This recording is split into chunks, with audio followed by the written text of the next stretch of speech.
नमस्कार दोस्तों, स्वागत है एक बार फिर से आपका मेरे YouTube चैनल विदाउट म्यूज़िक मंत्रा में। होपफुली आपने थंबनेल देख लिया होगा।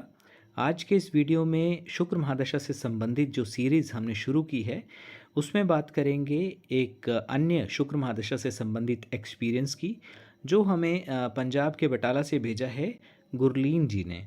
गुरलीन जी ने अपनी जो ये अनुभव भेजा है, ये उन्होंने ऑलमोस्ट ये खुद बताना चाहते थे, लेकिन वो कंफर्टेबल नहीं थे। तो इन्होंने कहा कि ये एक्सपीरियंस मेरे साथ शेयर करेंगे और आप जो है अपने दर्शकों को मेरे इस एक्सपीरियंस को ज़रूर बताएं। तो काफ़ी दिन से उनका मतलब मैसेजेस वगैरह आ रहे थे, तो मैं उनका एक्सपीरियंस आज के इस वीडियो में आपके साथ शेयर करूँगा। लेकिन वीडियो में आगे बढ़ने से पहले एज़ यूजुअल एक रिक्वेस्ट कि चैनल पर फर्स्ट टाइम आए हैं तो वीडियो को आप अंत तक ज़रूर देखें, लाइक भी करें, फैमिली और फ्रेंड्स के साथ शेयर भी करें और चैनल को सब्सक्राइब करना ना भूलें।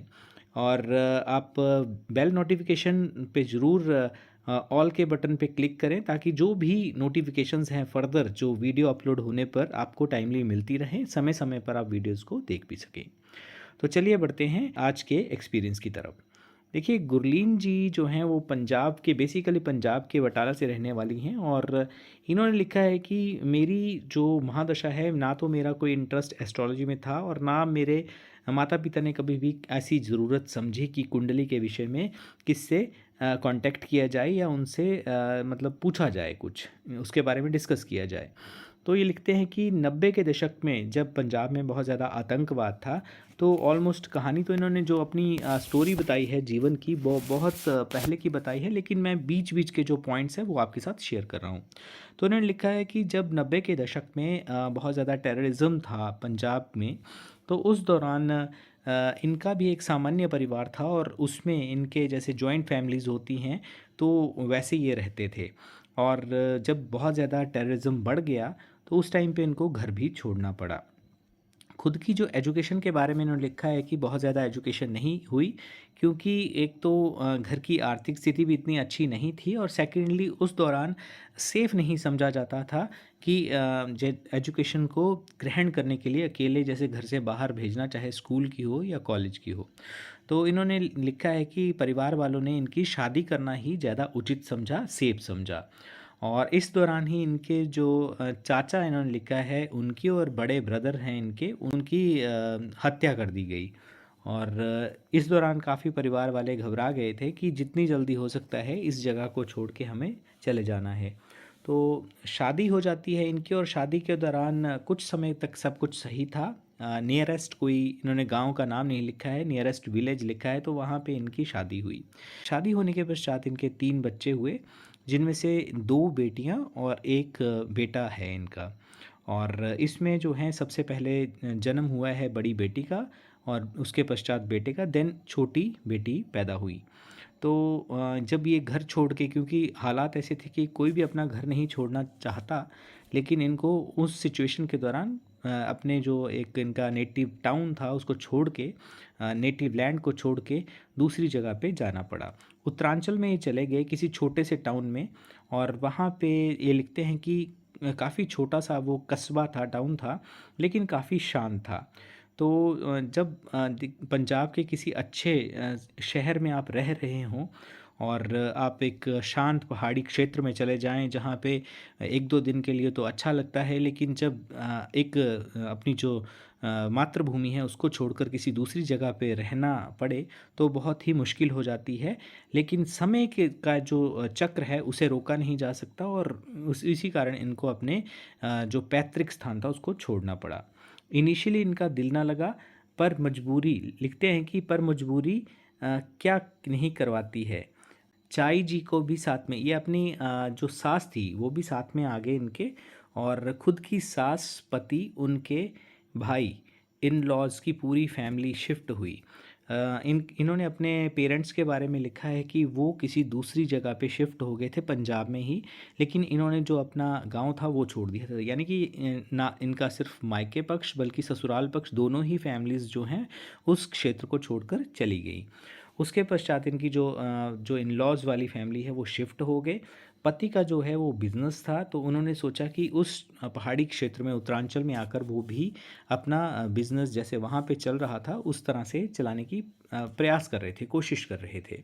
तो जितना भी इनके पास धन था उससे मुश्किल तो काफ़ी हुई, लेकिन ये भी था कि इनिशियल बेसिस पर इनको कोई लैंड देने के लिए या कोई अपना जैसे रेंट पे मकान देने के लिए भी तैयार नहीं था, क्योंकि देखिए परदेसी लोग समझे जाते हैं कि एकदम से ये आ गए हैं, तो उन पे किसी ने विश्वास नहीं किया कि जाने कौन लोग हैं, कैसे लोग हैं, क्या इनके मंसूबे होते हैं, सोचते हैं लोग इस तरह से।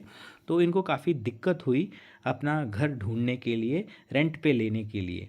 कुछ समय तक ये रेंट पे रहे, उसके पश्चात ये लिखते हैं कि एक ब्राह्मण परिवार से हेल्प मिली, जिन्होंने ना सिर्फ ज़मीन दी बल्कि कई तरह से हेल्प की। वैसे तो पूरा का पूरा गांव जो कस्बा था, जो टाउन था, वो पूरा हेल्पफुल था इनका। तो एक तरह से इन पर लोगों का विश्वास बन गया। बिज़नेस शुरू किया मेरे पति ने, परंतु सेटिस्फेक्शन नहीं मिल पाई उस लेवल की। वो स्वाभाविक था, क्योंकि देखिए जहाँ पे एक तो अपने घर में रहने की जो सेटिस्फेक्शन, संतुष्टि मिलती है, ना केवल धन से बल्कि अपने क्षेत्र में, अपने घर में रहने की भी जो एक सेटिस्फेक्शन मिलती है, ना तो वो मिल पाई, और ना ही छोटा गांव होने की वजह से धन के मामले में जितनी एक्सपेक्टेशन होती है कि बिज़नेस जो फले फूले, उतना इनको प्राप्त नहीं हो पा रहा था। फिर भी खाने की व्यवस्था जितना भी मतलब चल रहा था, उससे इनके खाने की व्यवस्था हो रही थी। सडनली डाउनफॉल आ गया, काम उतना चला नहीं। कुछ और लोग पंजाब को छोड़कर आ गए थे उसी कस्बे में, और जो इनके जैसे अलग अलग क्षेत्रों से, उस दौरान आप जानते हैं कैसे हालात थे, तो लोग उसी एरिया में आ गए थे, और इस कारण से ग्राहक बंट गए थे, छोटी जगह थी, बिजनेस डिस्ट्रीब्यूट हो गया था। देनदारी बढ़ गई, टेंशन बढ़ी, घर में कलेश बढ़ा। पति को काफ़ी खराब हालात का सामना करना पड़ा। एक दिन बहुत बुरा हुआ जब मेरे पति ने सुसाइड कर लिया। छोटा सा शहर था जो ये सब देखकर स्तब्ध रह गया। पति ने सुसाइड कर लिया तो जिंदा लाश बन गई थी मैं, परंतु बच्चों के उदास चेहरे को देखकर फिर से हिम्मत करी। जो बिज़नेस पति ने चलाया था उसे आगे बढ़ाने का निश्चय किया, निर्णय लिया। बहुत मुश्किल हुई आ, बहुत मुश्किल हुई इनिशियली। एक जगह पर बैठकर बिज़नेस करना इजी था, लेकिन सामान लाने के लिए दूसरे शहर में जाना पड़ता था, जो मेरे लिए बहुत कठिन होता था। जैसे तैसे टाइम निकला, बच्चे बड़े हो रहे थे, उनकी ज़रूरतें, उनकी एजुकेशन और फ्यूचर की भी चिंता थी। देनदारी को सबसे पहले मैंने चुकाया। कुछ हालात सुधरे। आज बड़ी बेटी ने कंप्यूटर साइंस में इंजीनियरिंग कर ली है।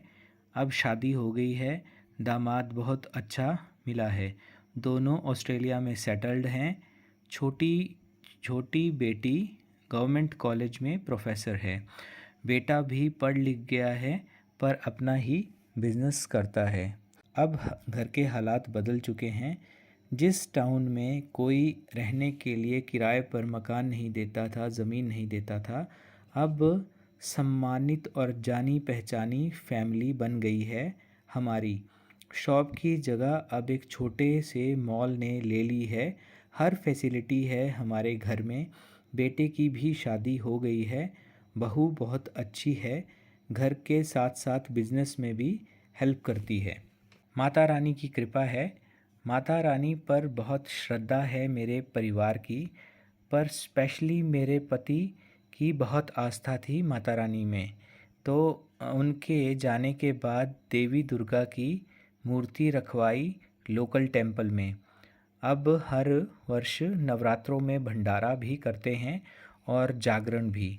सच में ग्रहों का बहुत प्रभाव होता है हमारे जीवन में। शुक्र महादशा में ये परिवर्तन आए हैं। अब 1 डेढ़ वर्ष ही बचा है। माता रानी सब अच्छा करें। तो दोस्तों, ये था गुरलीन जी का बटाला से अपना एक्सपीरियंस जो उन्होंने हमारे साथ शेयर किया है।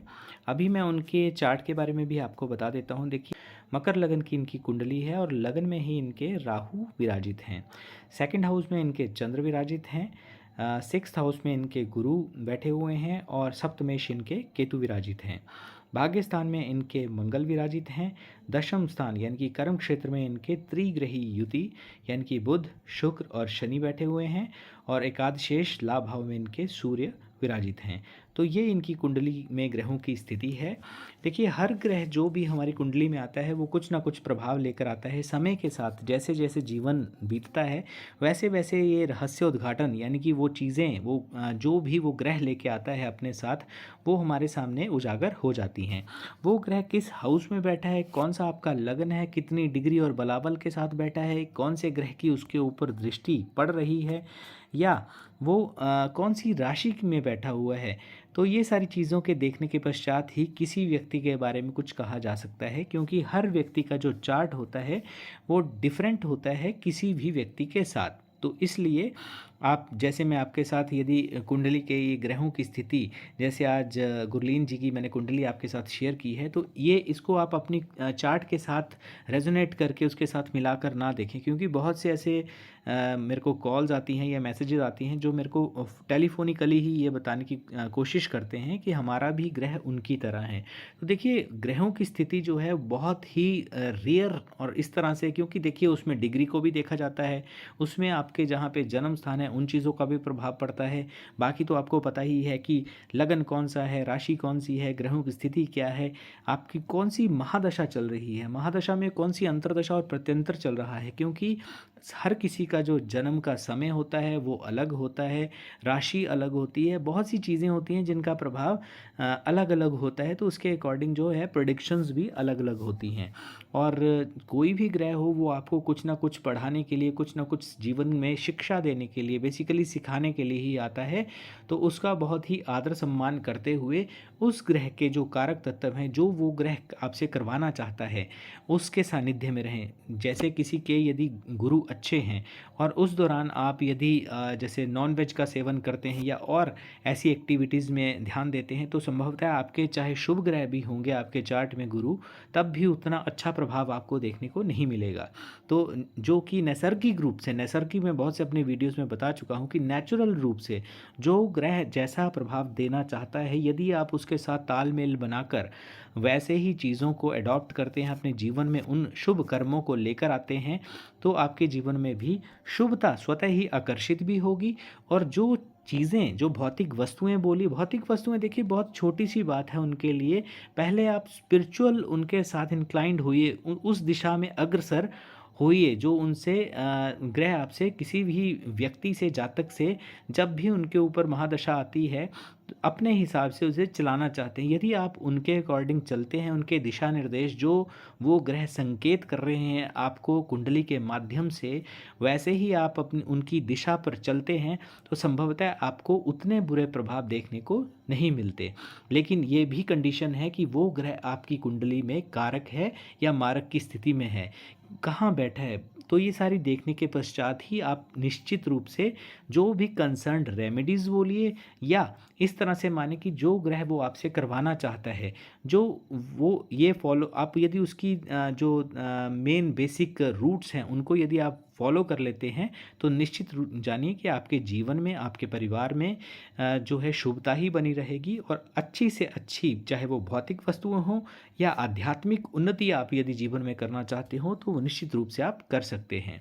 तो दोस्तों, ये था आज का वीडियो। आई होप कि आपको वीडियो अच्छा लगा होगा। चैनल को सब्सक्राइब ज़रूर करें और गर्मियाँ आ गई हैं, जीवों की सेवा ज़रूर करें। कोई भी एक शुभ कर्म अपने जीवन में अपने कर्मों के साथ ज़रूर जोड़ें। यदि आप एक कर्म भी दिन में करते हैं, शुभ कर्म करते हैं, तो at the end of the year आपके 365 शुभ कर्म जुड़ जाएंगे। और मेरे इस वीडियो बनाने के माध्यम से यदि संसार में कहीं भी, कोई दुनिया में कहीं भी बैठा हुआ व्यक्ति यदि कोई जीवों की सेवा करता है, तो मैं यही मानूंगा कि मेरे इस वीडियो को बनाने का जो एक लक्ष्य था वो पूरा हो गया है। तो इन्हीं शब्दों के साथ आज की वीडियो को मैं विराम देता हूँ। आई होप कि वीडियो को आप पसंद करेंगे और आगे अपने फैमिली और फ्रेंड्स के साथ शेयर भी ज़रूर करेंगे। वीडियो देखने के लिए आपका बहुत बहुत धन्यवाद।